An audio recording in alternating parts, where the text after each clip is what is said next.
And we're live. We are live. Welcome to Oregon Football Tailgate Talk, live from the Masonic here in Eugene, right across the street from good old Stadium. Thanks for being here with us. We appreciate you. I'm T-Rod. This is Chef Marc. We are happy to be back with you guys. You know, we've taken a couple weeks off here. We do this, basically before all home games.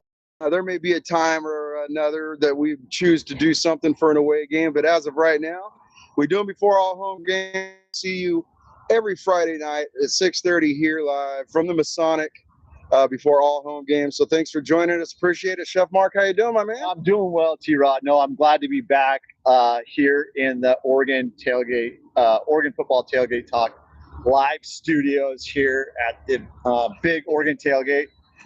I'm just so thrilled to I don't know, this is kind of like my fall home on the weekends, just to be able to spend time with friends and family here at the tailgate, and then hang out with you on Friday nights, talk a little bit of ball, have a little bit of fun.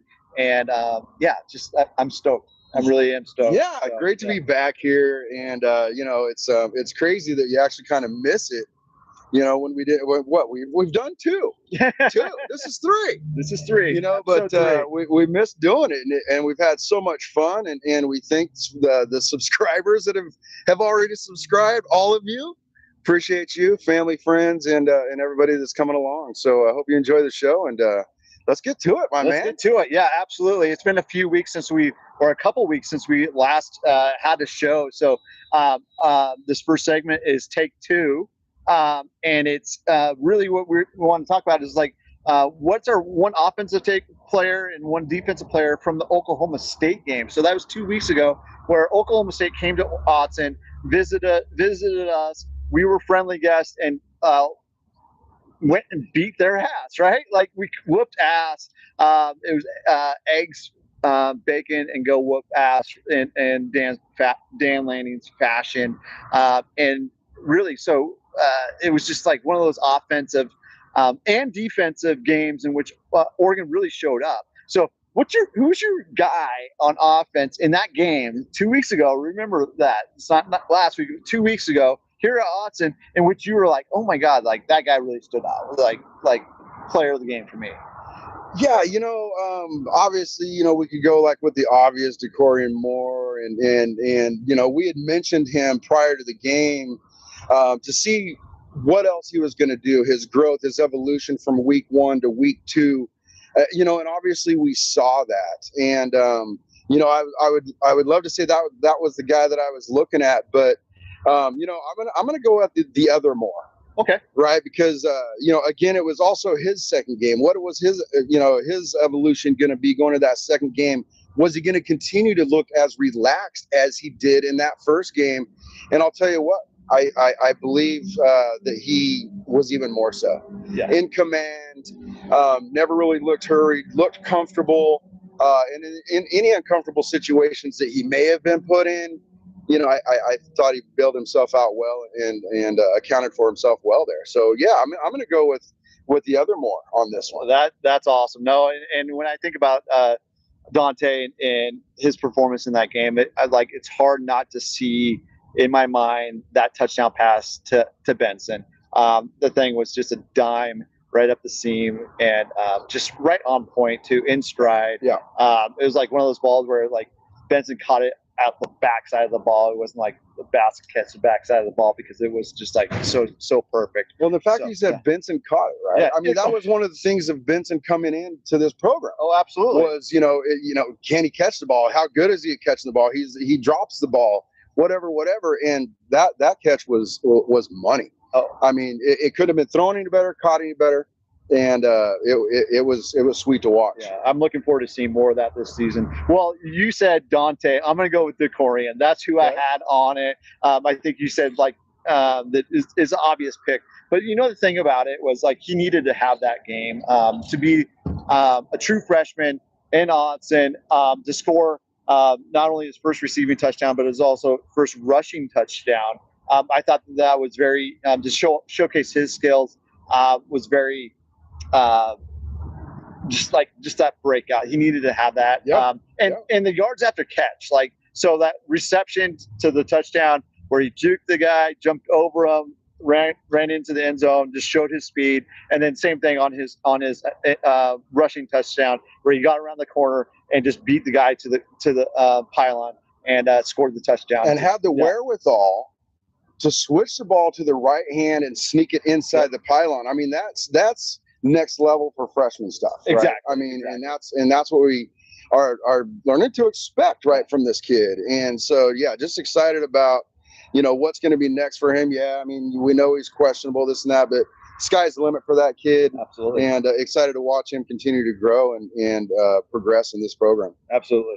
Let's move to the defensive side of the ball. So, Oregon did not give up much in that game at all from the defensive side of the ball. But was there anything that really kind of stood out to you that, I mean, there was a little bit of that suffocation defense. It was, I think, Oregon had a little bit of juice, a little bit of fire, a little bit of fuel in the fire, as Dan put it. It didn't hurt. So on the defensive side of the ball, was there anything that kind of stood out? Was there a player? Was there something that stood out to you that really just kind of hey, I'm gonna remember that game, the time in which Oklahoma State came to Autzen and we did this on defense? Yeah. It's going to be the however you want to spin the Mike Gundy talk and spiel before the game about his quarterback not having to be worried about Autzen. My defensive player of the game is Autzen Stadium. The fans, let's go! Yeah, right. Loud. Right. That's right. 5 false starts. Come on, 5 false starts. Come on. Yeah, and I love the fact that we as fans, Duck fans here at Autzen, take pride in answering a challenge, and that's exactly what we did this game. Gundy said, nothing really to worry about. No, we're going to show you. And in that game, we showed them that Autzen is true to its form and will make you work for every down that you need to get. And if you're not careful, we're going to make you pay 5 yards at a time. And so, Autzen, you're my defensive player of the game. Duck fan, my defensive player of the game for that. I love it. And, the thing is, when I get into Autzen early in the season, my vocal cords have to get trained. That's right. And I feel bad for the people in front of me, but that teenage voice cracking thing, it happens as I'm yelling, on defense. And so I was just thinking about this earlier this week.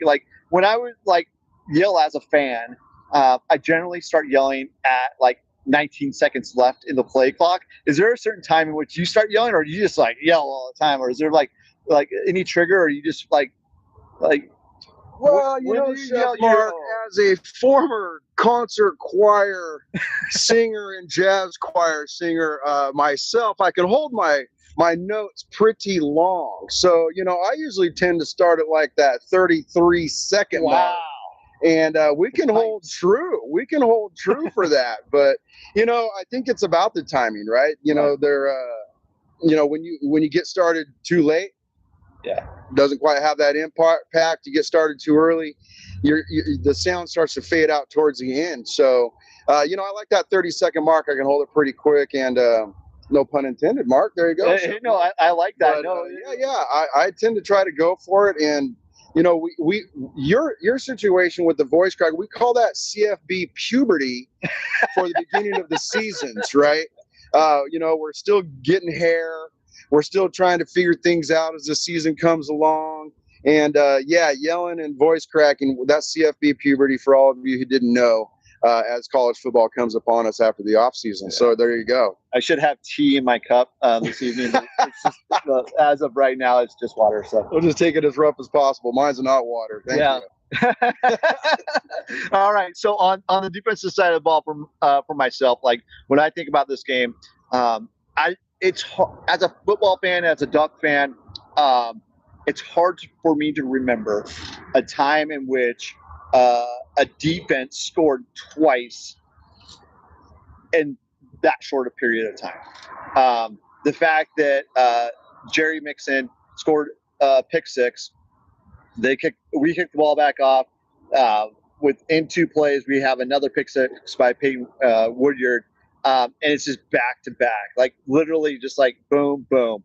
And So it's very I'll always remember that game for the fact that there was 2 pick-sixes within a matter of 3 plays, and yeah, it was just like one of those moments where you're like, oh my gosh, and the score was like already out of hand, but like that was like the nail in the coffin. Like, well, you guys aren't playing around. And with if us. I'm bragging, Yeah. Chef Marc, right? Those 2 players, Yeah, were my 2 defensive players for the first game. Right. It just took one game for them to figure out that T-Rod knows what he's talking about. Well, a little bit, when I go to the lab here, but yes. Well, I think they watched the show and they heard, and then they're like, "Dude, let's go, and show up for T-Rod." That's right. That's right. Chef Marc for the Oregon Football Tailgate Talk. I love it. Yeah. Well, so that was 2 weeks ago. Let's do a little deja vu, take 2. Okay. Last week at Northwestern. Okay. Oregon went to Northwestern last week, had a 9 a.m. Pacific kickoff. I love the morning kickoffs. You can ask any of my friends, any of my followers or whatever. 9 a.m. kickoff, not a fan. I woke up, had coffee, made breakfast. I was taking care of some friends' horses last weekend.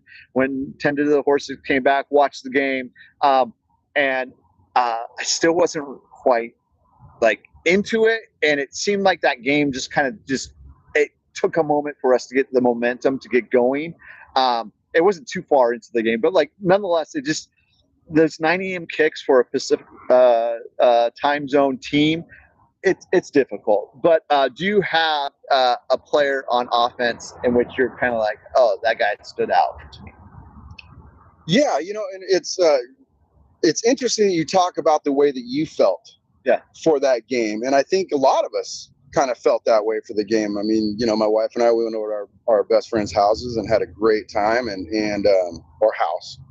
Of course, they had a couple houses, right? But house had a great time, but. It's interesting to talk about the way that you felt about that, and then the way the game opened for the team. Right. It felt like it mimicked that a little bit. And it wasn't surprising to me, at all. I know that we want to start fast and do those things, but I guess I wasn't too surprised by the start. But if we're looking for the offensive player for that game, for me, I mean, I got to go with Jaden Lamar. Yep. I mean, we. Wondering where Noah was at, right? We were kind of, what's going on? He was questionable, and I thought Jaden, handled the opportunity, right? Because we've been hearing the opportunity. Be ready when your opportunity comes, and we've been hearing that from Coach since day one. And I thought Jaden took that opportunity and ran with it and did a fantastic job. And speaking of Jaden, I was watching a podcast. I think the guy was called The Film Guy. Okay. And referred to Jaden Lamar as a muscle hamster. and the reason he said that was not just because of his running ability, but his blocking ability. Yeah. The way that he's willing to get up in your face, get up into your chest, give you a hit versus taking one. And but I thought he performed well and did a fantastic job of holding down that running back room for that game. Yeah, and I would agree. I love that. You said muscle hamster. Yeah. The way he's built like that, he doesn't shy away from blocking, and that's awesome. You need a guy that's going to protect the quarterback, pick up the block, hit a guy. It make them remember. It's like, hey, that guy's back there. He's gonna block. He's not gonna just push you away type thing. That's right. So. I'm just sticking in the running back room as well. I mean, once again, it's fun to see the rotation within that room. So many guys are getting touches and productive touches. Now it's early in the season. We played Montana State, we played Oklahoma State, we played Northwestern, and during the Northwestern game, one of the running backs, Deja Hill, broke one. And when I say break one, man, it was 66 yards, took it to the house. And not only that, but on that play, if you look at Jordan Davidson, so talking about another running back, another true freshman out there blocking, setting a really solid block for Deer just to take off. And he finished well. Yes. When you're a sprinter, the track and field team even tweeted and responded, always lean at at the finish line, and he did. And so it was so exciting to see him. That was a nice classic lean too. Exactly. D'Anthony Thomas, right? Exactly, our guy. Yes. Dad. That's a great pick, Chef Marc, because I will expand on Jerry Hill a little bit later on here, but that's a great pick, man. Yeah. Great pick. So let's move to the defensive side of the ball. Last week, once again, it was a low scoring affair on the defensive side of the ball. Northwestern did pick up some points, one late, one early, one late. But on the defensive side of the ball, was there someone that really stood out for you on that side of the ball that was like, hey, it was good to see them play in that fashion? Yeah. First of all, let me start with this: is I felt like we started slow, right?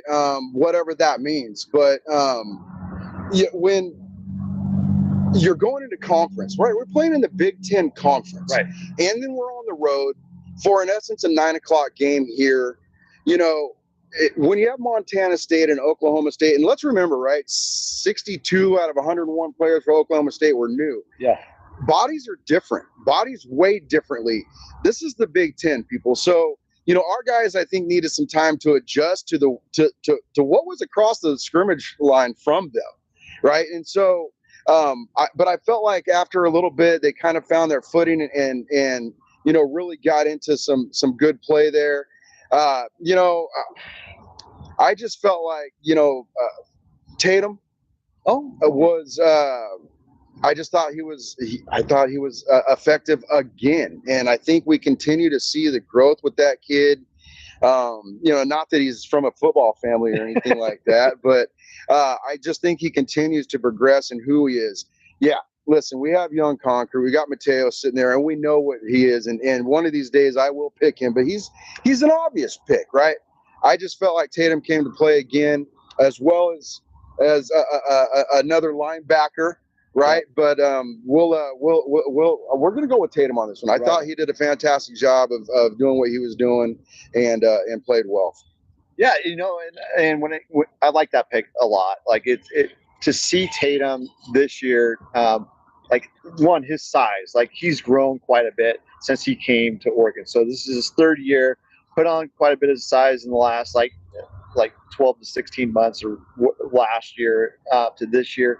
But to see him just play and be relentless in the backfield is just awesome to see. So that's a great pick. Right. Yeah. That's the shout out to the strength and conditioning program, which is something that we have always done. Yeah. Right. These young men are able to grow physically. Yep. Their physiques become bigger, but they're still able to maintain their explosiveness, their get off the ball quick. And so shout out to Coach Love and the staff there, because these kids' bodies are changing. You can see it. And we passed the eyeball test, I think, more this year than we have in recent past. Yeah. Maybe ever. Absolutely. I love that pick. For me, defensive side of the ball, like this name keeps coming up. And it's Jerry Mixon. Like once again, had another interception. So he has 2 on the year. And just like he's there. He's like able to like read the quarterback's eyes, shift and move, get those interceptions, and then he recovered it. Like it was not only he had the interception, but his return of that interception. Like he went back. He even mentioned in his interview, it's like, hey, it reminded me of being a running back in high school. Yeah. And using those skills, those ball skills, really just like are paying dividends for him. And in the linebacker room, which in the linebacker room is pretty thin right now. Like, I mean, you have Bryce, you have Jerry, you do have Jackson, and is he healthy? Is he 100%? I'm not sure about that, but like, nonetheless, it just seems like it's really awesome to see Jerry just playing the way he's playing right now. Yeah. And so, I'm so. And let's mention the stonewall tackle at the half-yard line. Not gonna let dude score. Yep. Absolutely not. That is 100% effort play right there, coming across the field. He could have, the guy could have walked in if he'd wanted to let him. No. Nope. No, stonewalled him at the 1 yard line with an impressive hit. Yeah. Mr. Mixon. Yeah. Impressive hit, my man. Continue to do what you're doing, and love to see it. So, yeah, let's go. Cool. Yeah. All right, on. Well, the thing is like, so we recapped the last two games. Now let's bring it to the present right here. Okay. Like now we recapped it. We're here at the Big Oregon Tailgate in our live Oregon football talk studios. The thing is like, what brought us together, you and I together, it was tailgating. And so this segment is just the tailgate tips with T-Rod. And this segment is brought to you by TNR Family Homes. And, for any of your construction, general contracting needs, give TNR Family Homes a call. You can reach them or look at them at tnrfh.com, and we'll take a look at it. As far as the tailgate tips go, I got 2 tips for you, maybe 3. Bubbles. You gotta have bubbles. You have to have bubbles at your tailgate party. It doesn't matter where you put them, but bubbles. And in addition to the bubbles, we love. In addition to the bubbles, man. Thanks, Jane. Appreciate you. You got to have music. Yeah. Right? Music, whatever kind you like. Just have some music. You don't have to have TVs. Great if you do. Just some music. Just set a mood, set a tone, set a vibe like we talked about the last time. And then, the biggest one for us this weekend, because you're going to allude to the menu here soon, but Ohana. Family. Absolutely. Right? Make your tailgate vibe to the point where you can bring family. Where families want to bring families, where you have such an inviting atmosphere, they feel comfortable to bring the kids, to bring mom, bring dad, bring grandma, bring grandpa, bring attorneys, bring judges, bring them all. We're not here to judge. It's a matter of having a great time. And that right there will set a tone for anybody and everybody that wants to stop by. And whether you're just, meeting people, whether you're inviting people, set a tone. And if the vibe is right for families that they want to come back and be there, you're doing something right. Music and Ohana. Those are the bubbles. 2 for this week. 3 for bubbles. Let's go. Let's go. I love that. I love those 2 tips. Like the music sets the vibe, sets the tone. And then like the family part, it's like, a lot of us, what we do week in, week out, we spend 7 weekends a year together, and we hang out, we share stories, we share memories, we share celebrations, birthdays, etc. Together at these tailgates, and it's just like, it's fun. And we try to make it a family atmosphere here at the Big Oregon Tailgate on Saturdays. And when I mentioned Ohana, right? Exactly. What do we got going on for the menu, Chef Marc? Let's have it, because this is extraordinary. Let's absolutely go. Good lead into this week's menu, which is Ohana. The theme is Ohana, and this week, because of the 12 o'clock kickoff, we're going to do 2 menus. So we have a breakfast menu and then a post-game menu. So two seems to be a theme here. The 2 of us talking about 2 things, every single segment seems like a theme. So we're going to start off morning before pregame. We're going to do build your own breakfast burritos or bowls with chili relleno, breakfast casserole, and then it's going to be topped off with Kahlua pork and or spam. Spam. So there's gonna be some spam. So I do bust out some spam, a little bit of that Hawaiian flavor. They love spam in Hawaii, so we'll do that. And then after the game, we encourage you to come back. I mean, it's an early game, 12:30. Before you head home, come hang out with us, have a little bit of Hawaiian mixed plate. And so we're going to, once again, have a little bit more Kahlua pork. We're going to have huli chicken. Huli chicken. And also some Portuguese sausage. And then we'll have mac salad and rice to go with it. So build your own little mixed plate, Hawaiian mixed plate. Load up, hang out, catch the afternoon game before you head home. That 4:30 kickoff starts at obviously at 4:30, but yes, it does. Chef Marc. we should have the food ready about 30 minutes after kick. So come by, hang out, bring friends, bring family, and have a good time, and do a little dancing, eating, and Or if you're hanging out with me, then it's a lot of dancing, a little bit of eating, a little bit of drinking, and having a great time. Exactly. You know, but if you're out here before shout, well, first of all, shame on you. Second of all, there won't be anybody here. So Yeah, exactly. there you go. Yep. There's your 2 takes for don't come too early. Exactly. Well, that's the menu. Let's go. That's a great menu, Chef Marc. My man, come on, bro. We try to do it up. We try to make it like family friendly too. So the kids like the right. food. All ages love the food. And yeah, it's just a good place to come get a plate before the game, get a plate after the game, and just hang out and have a good time. At the same time, we have a TV with games on. So we have generally we'll have a game on before the Oregon game, and then after the Oregon game. We may go to the quad box on YouTube TV where we're seeing 4 games at once, depending on the activity in the morning's game or the afternoon game.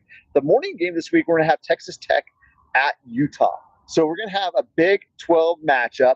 Kind of interesting to say Big 12 with Utah. Utah was in the Big 12, came to the Pac-12, and now it's back in the Big 12. Texas Tech visits Utah, both ranked in the top 25. So you have a top 25 matchup. 17th ranked Texas Tech visiting 19th ranked Utah. Yeah. What's your take on that? Like, do you have a favorite? Are you like siding with the tortilla throwing fans of Texas Tech? Or are you going with the Utes? Yeah, you know, I'll throw the U for the Utes. Yeah, you know, first, and you know what? In addition to, if you are an early riser, game day will be on the TV here at the tailgate party at 6:30, 7 o'clock in the morning. If you choose to get up that early, we are here doing our thing. And Chef Marc's preparing the breakfast meals, etc., cooking spam, hanging out. Yep. Yeah. And if you're somebody that is, you know, shall we say, enjoys watching people cook and, you know, has some sort of something with that, I don't know if there's a sexier chef this side of the Mississippi than Chef Marc right here. And you can for everything. You can come and watch him do his thing right here. Yeah. And just an apron. Come on now. So anyways, but yeah, back to the, you know, coming off of a tough test last week, Texas Tech. This is actually going to be a very interesting game, my man. I think Utah is playing well. I'm a Utah fan to a degree. Love their fan base. Shout out to Utah fan out there. You guys are always amazing to talk with and speak with. But I think this game has the potential to be a really good game.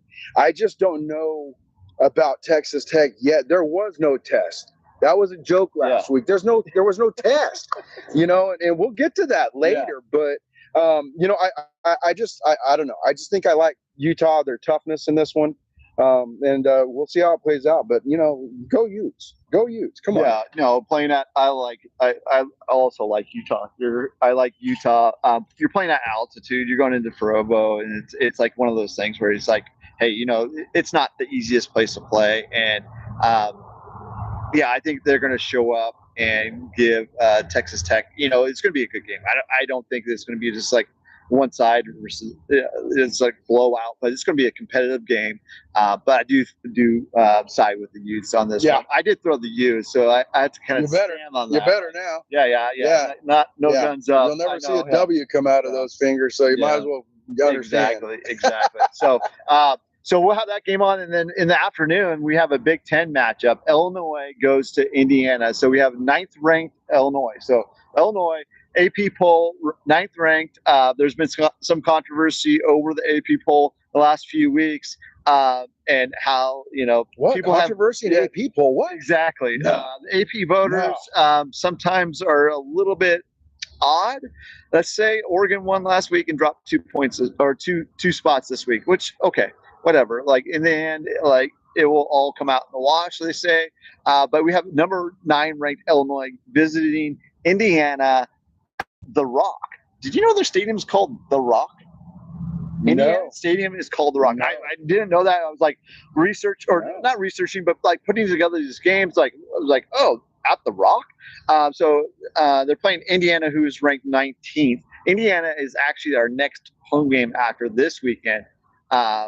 or this weekend's game. So, how do you feel about this game? The Big Ten matchup, Illinois versus Indiana. At the Rock. Actually, what I'm wondering is just what's the difference between the Rock and then the Hard Rock? Just wondering. That's just me, people. Come on now. You know, what's funny is I was looking at this and I really feel like Illinois this year is the Indiana of last year when it comes to height. Okay. Right? You know what I mean? It just feels like that. I think there's a lot of momentum behind Illinois right now. Yeah. You know, a lot of hope, which is great or not. You know, but again, this has the makings of a really good game. You know, and part of me, I like Bielma, is that how you say it? Bielema. Yeah. We had that conversation before. Yeah. I'll never get it right, even by the end of the season. It's still going to be whatever I call him. But I like him as a coach. He's kind of hard nosed. You know, I think Illinois is going to give Indiana a run in this one, and you know, we'll see how it comes out. Yeah. You know, and on my side of things, I'm going to take Indiana, so we can have differ on this. I think we've differed a couple times on these games that we have on the TV here at the Big Oregon Tailgate. But I'm going to take Indiana. Signetti, I can see your point. Like, this year is Illinois the Indiana of last year, you know, like, but I really like what Indiana is doing on the offensive side of the ball, and their defensive side of the ball is really, really stout. But it's playing at home. It will be a tough, it will, once again, I foresee it's going to be a good game. I love good games, but I do find that Indiana will pull this one out, and then we'll have the setting for a potential top 25 matchup here at Autzen here on October 10th, I believe. Okay. It's like in a few weeks. So that's who we like, and we can go back and forth on Saturday night. We'll be you'll be fighting Illini, and I'll be a Hoosier with Signetti, and you can be rooting for your coach Bielema.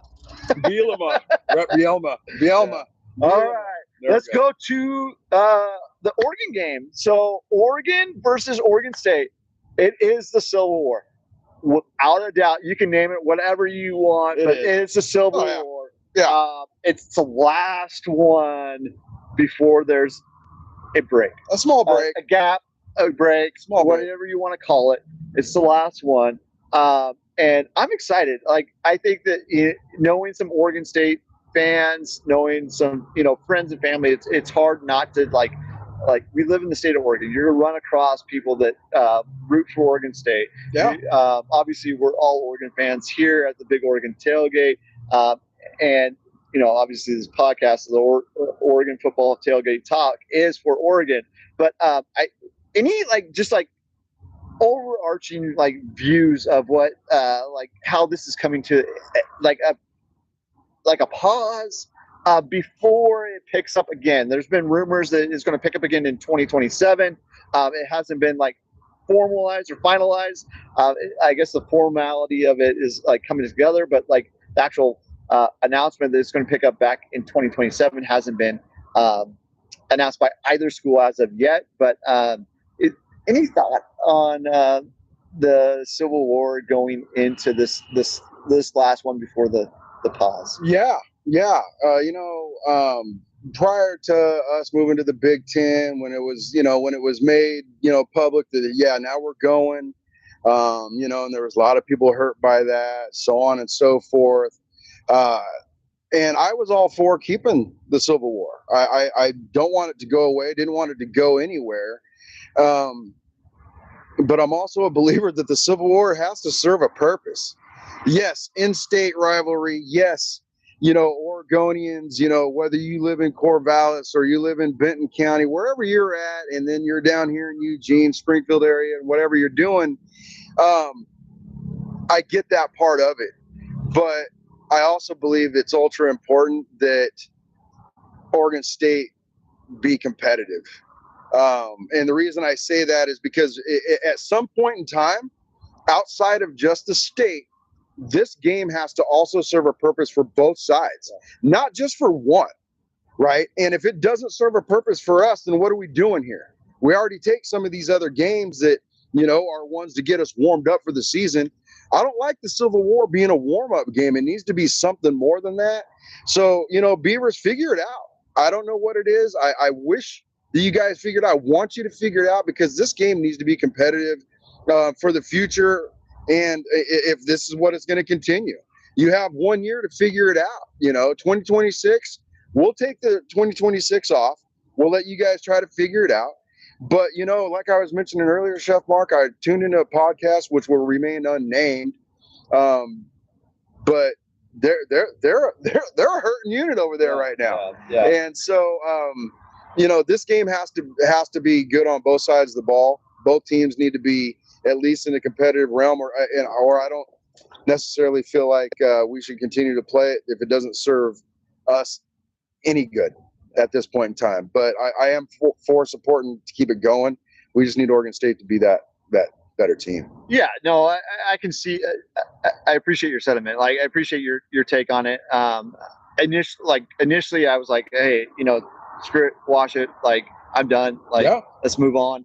I think there is something good about it for the state of Oregon. Like, obviously, to have Oregon State fans, Oregon fans, you're never going to have just the entire state, like the state of Ohio, that is just the OSU fans. That's it. Like, that's all there is. Even like if you went to Akron or you went to like all these other schools, their fans are also fans of the OSU. I don't know if I want that in the state of Oregon. I like to see that there is some competitive balance within the state, but like you said, like, I want it to be a competitive game. I want it to be like something where it's just not like one team shows up, the other team just like, hey, we got a dress today. And yeah, it needs to be competitive. I hope it's competitive tomorrow. I hope it's competitive in the fashion in which Oregon takes it to them. But that's what I want. I want to see a game in which Oregon just, like I said, takes it to them. So I think that there's something there. So Ducks to watch in this final Civil War before we take a pause. 2 on offense and 2 on defense. You're going to start first with the offensive side of the ball. What 2 players on Oregon's offensive side of the ball are you watching this week? A couple of different reasons why I'm going with these guys. There is some questionable injuries, right, that we don't know what's going to happen. Obviously, I hope that some of the guys that are questionable, that we should be well-rounded enough at this point in time that they can just actually maybe take that off with the potential of what we're possibly looking at the following week, right? We don't want to jump the gun. We still have to play this game. We don't want to jump the gun, but I think there's enough talent here to allow for some rest. And so because of that, I'm going to go with Cooper Perry. Nice. On the offensive side of the ball. He had a couple of catches against Northwestern. I like it. I like the kid coming in. I thought that he would be effective over the middle, which he's shown that coming out of, slot rotation there. I think he's going to get a bigger opportunity, especially if Moore is hurt. We may see some people slide out. I don't know what that situation is. Don't even care to speculate, but I think Cooper Perry is going to get more opportunities, and I think he's earned those opportunities. So I'm excited to see what Cooper Perry does. Go get it, kid. I think you got the capabilities, and I'm excited to see what you could do. I love that pick. I I look forward to seeing him play. Northwestern game, I mean, he nearly had 20 plays from scrimmage. Yeah. He had a couple of key receptions, and yeah, I like that pick. Who's your second guy? I'm going to have to go with DH.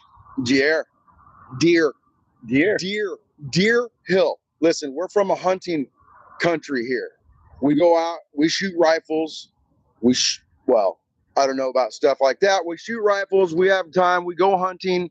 This is Deer Hill. Why? Because the guy is smooth. He runs like a deer.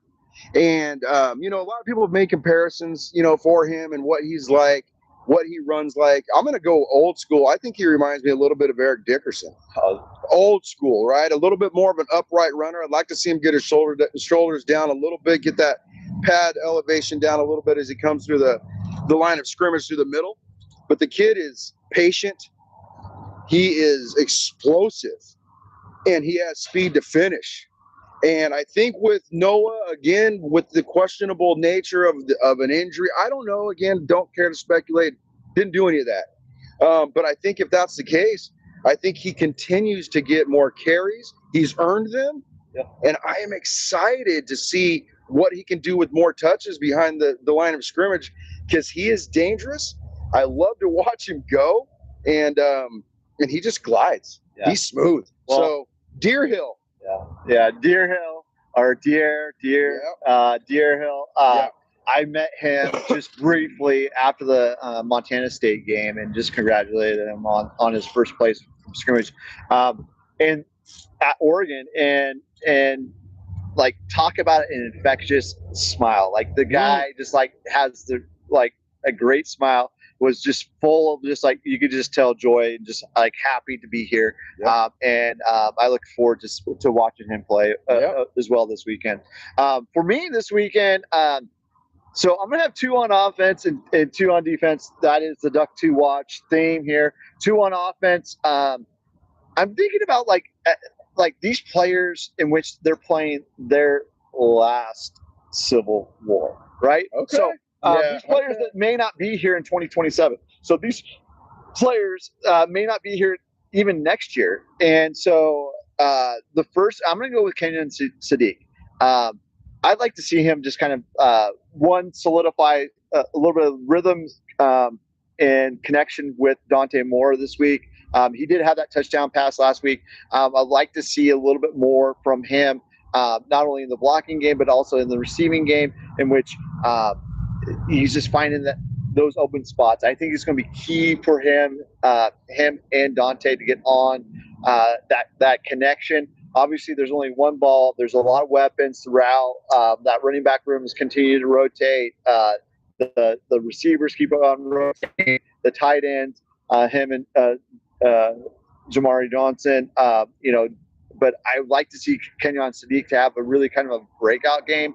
And so I'm going to be watching him this week. And then on the other side of it is it Dante Moore. Like, I'm going to watch him quite a bit this week because it's not a tune-up, but like it is the game before the game, right? We're not going to mention that game. We're going to focus on the game at hand after the game this week while we're having the Hawaiian mix play. We can start chatting about next week's game. But this week, I'd like to see Dante Moore. It'll be interesting to see how much he does play. Obviously, Lanning and Stein really like to bring their quarterbacks out of the half, play at least a series or 2 out of the half, depending on the score. And if the score is 30 plus or whatever it is, how many possessions does Dante Moore play? How many plays does he have in that second half? So I'm really watching him. And I think that's a great pick, right? And for a couple of reasons, right? I saw an interesting stat the other day that, all of his stats combined, basically this guy has played 2/3 of a game each game, so his stats are what they are over the course of the games that we've played. But if we look at it from a quarter basis, right, it's even more impressive. Exactly. Right. And I really like that part of what he's done. He's been efficient when he's been in there. And so, no, I think that's a great pick. And I like to see, I don't know, maybe a little bit more patience to see things. We've seen him test across the middle deep a couple of times. We saw that against Northwestern. He had the pick.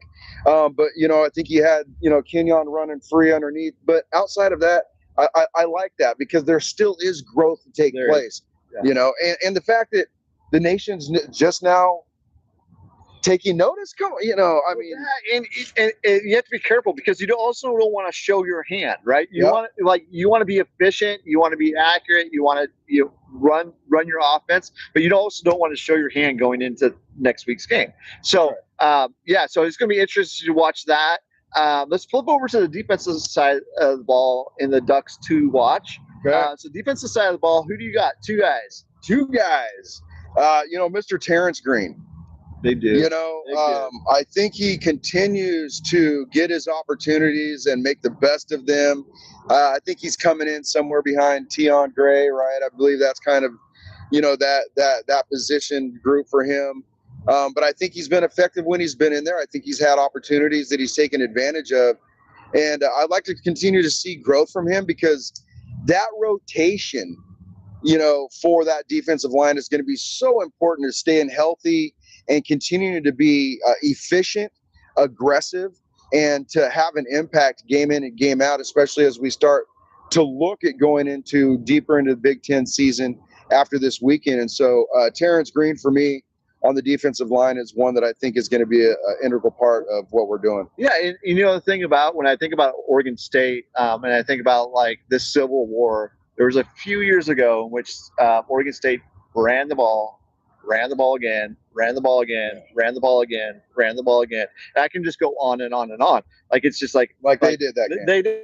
And I think that we may see some of that.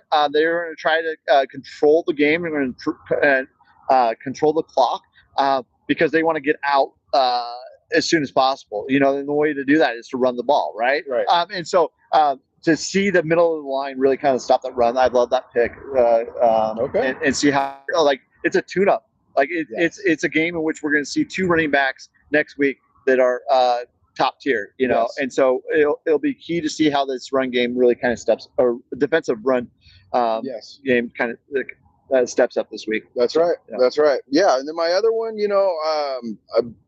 I believe they are going to, try to run the ball to a degree, but I also believe, we heard Dan, Coach Lanning in his one of his press conferences, talking about the arm strength. Yep. Of Murphy, right? Malik Murphy, yep. Right? Talking about his arm strength and how he can sling the ball downfield easy, does his thing. I think they test that. And so that being said, I think we have a couple of young corners. They're to answer the call. And, Mr. Brandon Finney, right? I love that. Watching him play. I think that has, I would say moxie would almost be the word I would use. He's got a grit to him, but he seems to play smart. Doesn't overextend himself in certain situations. Yeah, he's young. You've seen him, maybe make a few mistakes, but I think he has just continued to progress over these first 3 weeks, and I look forward to seeing him doing that. And he's going to get an opportunity to pick this Saturday. So let's go. No, I like that. So did you say he has an opportunity to have a pick, or are you making that prediction, or what? Is that your pick? He is my pick to get a pick. There we go. Let's go. I love it. I love it. Hey, I could see that. He just plays beyond his years. Like you said, he's a true freshman, but honestly, you watch the film and you're like, that's a true freshman? Yeah. Yeah. So that's cool. For me, once again, I'm going to stick with that theme of the last Civil War for these two defensive players. I don't see either of them. Well, one of them can't come back next year. The other one, I just don't see that he's going to come back next year or the following year. So it's going to be the last game for Bryce Betcher, local legend. Walk on. He's making himself a legend. Just the fact that he walked on for a T-shirt and a backpack, and now he's making himself. He was the walk-on player of the year last year, walk-on Heisman, I guess, if you wanted to say. So he won that award last year, and this year, he's the leader on the defensive side of the ball. He is the green dot on defense, making the calls, making the checks, and playing. So I'd really like to see him get that defense lined up, make some calls and checks as necessary, and just have a killer game. I mean, with the uniform release this week, this game means a lot to him. Yes. Just being an Oregonian, and he's played probably more games against Oregon State than any player on the Oregon football team because of all the matchups he played during the while playing for the Oregon baseball team and now playing for the football team. This game means a lot to him. and I just see that like he's going to come out. He's going to come out with a little bit of I fire. love that pick, more. Chef Marc. I love that pick, because of the local nature of it. And be careful out there, running back coaches, because he'll try to fight you, as per his press conference. So, great pick on that. He is not a soft batch cookie. No, he's not. No, he's not. So my second pick is going to be Mateo. With this, I think this game really does mean a lot to him as well. When you go back a couple years ago when he was playing his brother, who was starting for the Oregon State Beavers, he got a sack against his brother. Yeah. And I think that years from now, those two will sit down and, they'll be hanging out in the family living room, telling stories, and that'll be brought up. They know what happened that day at Autzen. And so there'll be other memories made this weekend for Mateo. I'd like to see him add to his sack total, continue to strive after his goal this season, upsetting the Oregon sack record, and just keep after it. And I just once again, that defensive side of the ball is key to stopping the run, and see how he shows up in that run game. Malik Murphy's going to try to get the ball out, try to pass. They do have a wide receiver that is active, gets the ball, and has a connection there. But I think that they're going to focus on the run game, and I'd love to see how young concrete doing his thing and continue to grow and progress, because there's so much room for growth for that kid, right? And he still continues to impress, day in, day out, each down that he's playing. And so another great pick there, young concrete, Chef Marc. All right, let's go. All right. Well, it brings us up to the last and final segment. Yes. Here we go. Yes. It's time for the bucket of doom. Here we go. More bubbles. Yes. Go. Bucket of doom. Here we go. Yes. All right. So let's go to the scoreboard. So. Yes. So this segment, what we do is we pick the top 25 games out of the bucket, including all the Big Ten games. So if you're in the top 25, you're in here playing this week. And then we're just picking winners. That's it. Yeah. No lines, nothing, just winners. Currently, the scoreboard reads T-Rod at 8, Chef Marc at 9. Yeah, so come back last week, baby. Right there, right we were there. Undefeated last week. Have you thought of a bet? I keep on thinking of what we could bet. This is we're pretty much right there, within a game of each other. Do you have anything that you thought of, or we can put it off until the next tailgate? No, I definitely have something I thought of. But my problem is, if I lose it, I don't know if I would want to honor the thing, right? I mean, it's definitely that, man. I mean, for me, it's if you lose the bet, maybe you have to wear a Husky hat for the last podcast. I don't know. The Husky, so you would have to wear a Husky hat for the last podcast. Yeah, I mean that would be the worst bet you could lose in my opinion. So we have to do the Oregon football tailgate talk live from Husky Stadium. Yeah, with a Husky hat. Yeah. You know what? Bet. This song, baby. Let's go. Come on. Make your picks wisely. We work better under pressure. Make your picks wisely. Come on. All right. So you won last week, or week 2. Yes, I did. So you're going to pick first. One game out of the bucket of doom. Here we go. It is doom now. It's officially And doom. I was informed by some wonderful people that I love very much that it doesn't do any good to hold up to the screen. So we're just going to say it. Oh, well, we have the new SEC champion Vanderbilt versus Georgia State. Well, only because what's the guy's name? Only because dude's mom's up for a dating app. Yeah. If Vanderbilt wins, let's go with Vandy. I do think they are improved because I think it's Pavia or whatever his name is. But the kid's changed the vibe there for Vandy. Vandy goes, they win big over Georgia State. Nice. I like that pick. All right. You should. I will reach into this bucket of doom. I gotta win. I gotta pick some winners here. Yeah, you better. Here we go. Pressure's on, baby.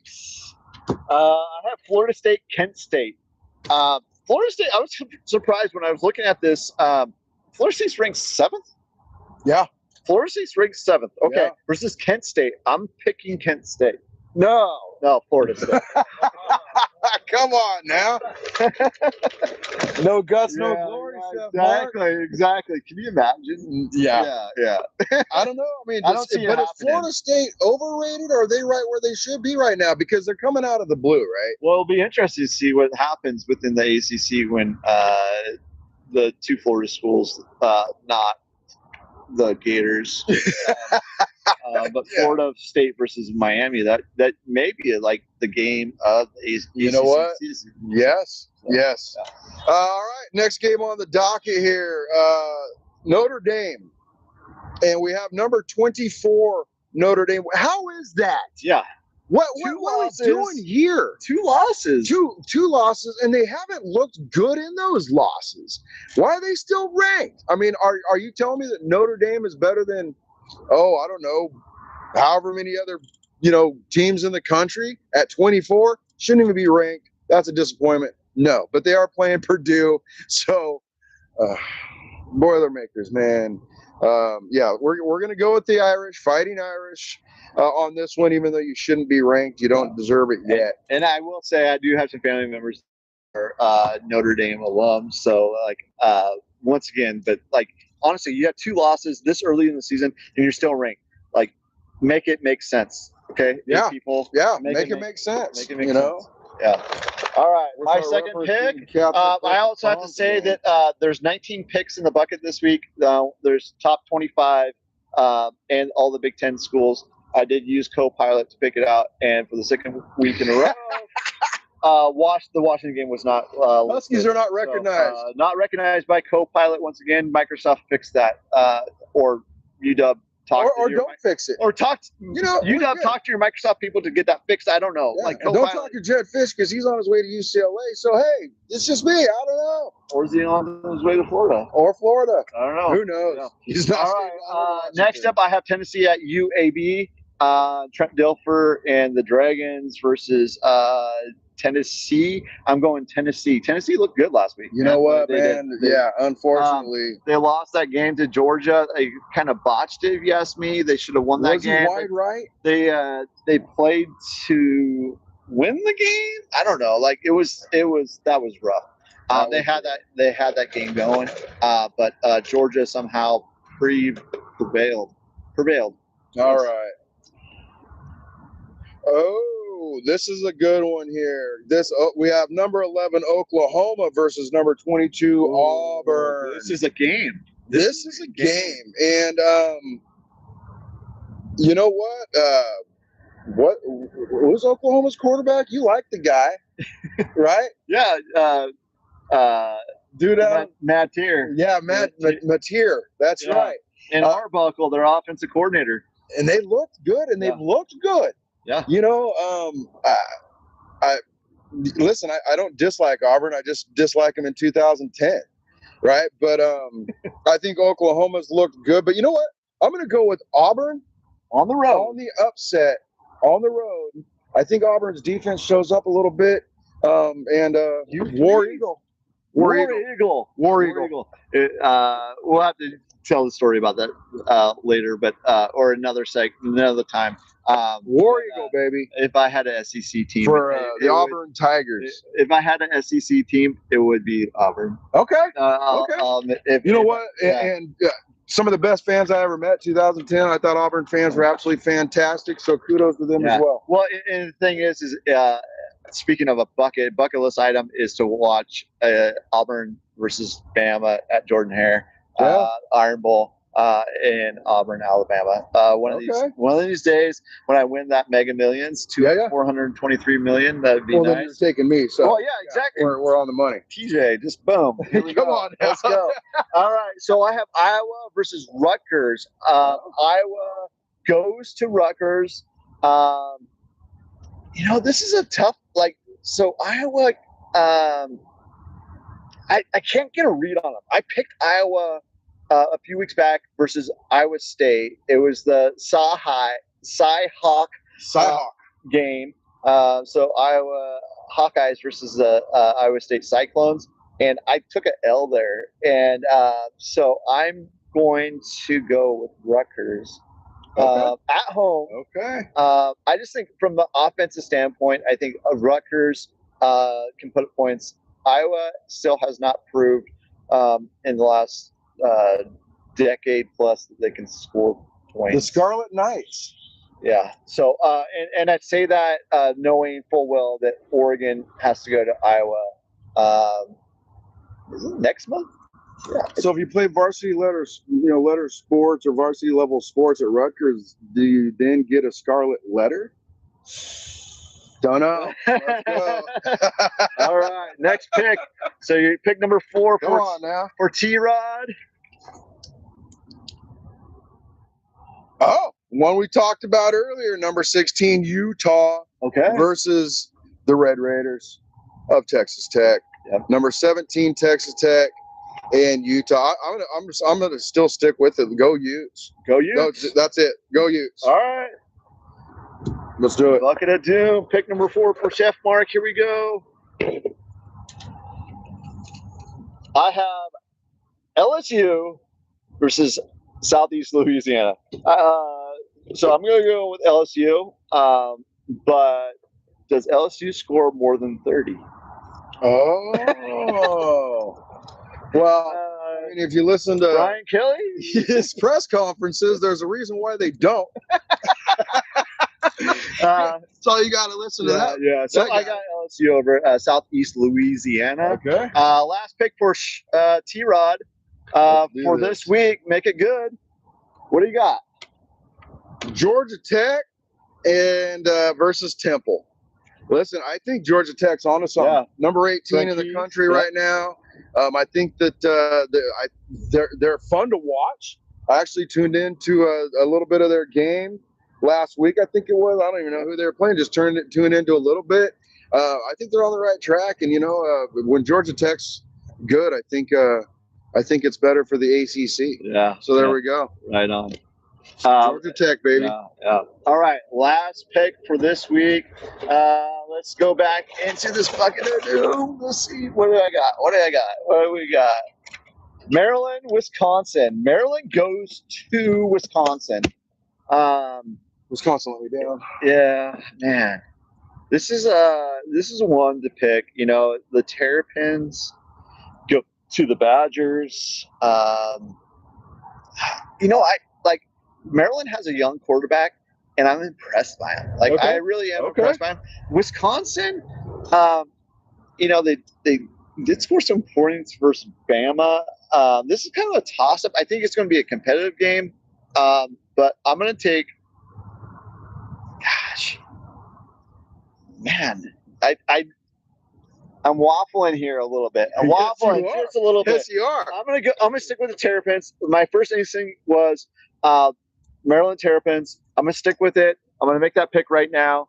I can't waffle anymore. Okay. And that's that. Reaching out, going for the Terrapins. Yeah. Yep. Don't turtle up, Terrapins. Chef Marc's on you now. So let's go.